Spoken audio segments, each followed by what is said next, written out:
On m'a souvent répété qu'un bon discours s'élisait sur du papier, que la sécurité d'un orateur dépendait de ses notes. Mais ce soir, je refuse cette sécurité.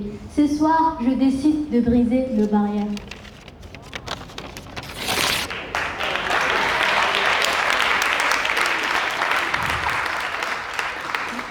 Vous savez pourquoi? Parce que la réalité de la survie humaine ne s'écrit pas sur du papier confortable. Elle se vit, elle s'impose. En vrai, la plupart des gens aiment se mentir. On adore vous peindre la solidarité comme un élan du cœur tout mignon, un choix tendre, une option presque poétique pour le jour où l'on se sent d'humeur généreuse. Mais la réalité humaine est bien plus brute. Si un homme se retrouve seul, perdu en plein désert, sans eau, sans abri, il meurt, c'est une certitude mathématique. Le philosophe Aristote disait que l'homme est un animal social, parce qu'individuellement, nous sommes incapables de nous suffire à nous-mêmes. Notre existence est le résultat d'une interdépendance forcée. Regardons la vérité en face. Tout dans ce monde est amené à disparaître. L'être humain est par définition instable. Une personne peut vite devenir mauvaise et vice-versa. Nos cœurs changent, nos humeurs fluctuent, nos égoïsmes se réveillent. Et c'est précisément pour cela que la simple générosité reste un terrain mouvant et dangereux.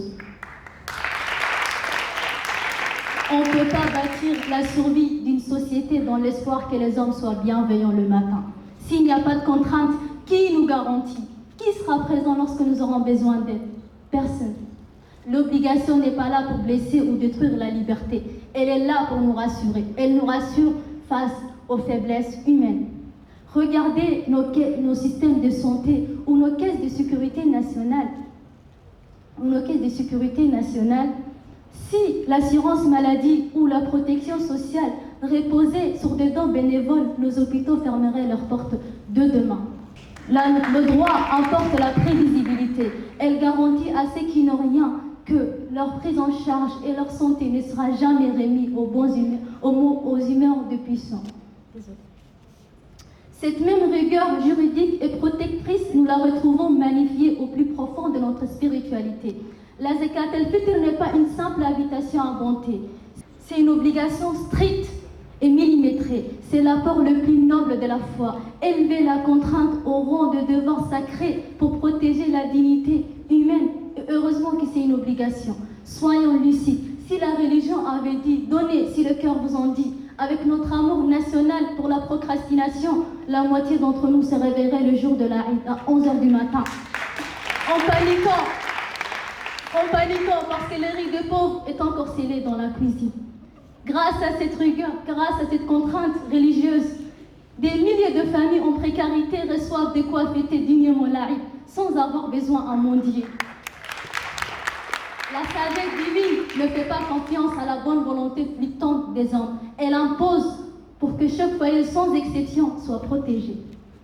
C'est précisément parce que notre peuple a compris que la contrainte était les clés de la survie que nous avons pu un jour arracher notre liberté. Il y a une semaine de cela, nous célébrions le 27 juin, notre indépendance. Face à l'oppression, s'unir et partager le peu qu'ils avaient était une obligation de survie pour nos grands-parents.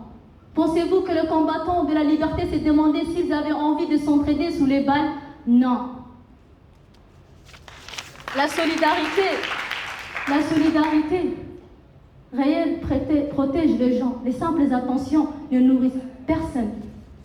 Alors, je pose une limite claire à tous ceux qui s'obstinent à penser que la solidarité reste une acceptation morale. La solidarité n'est pas là pour blesser, elle nous rassure.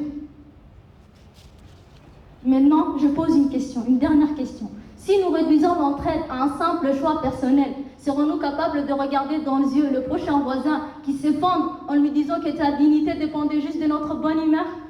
Merci tout le monde.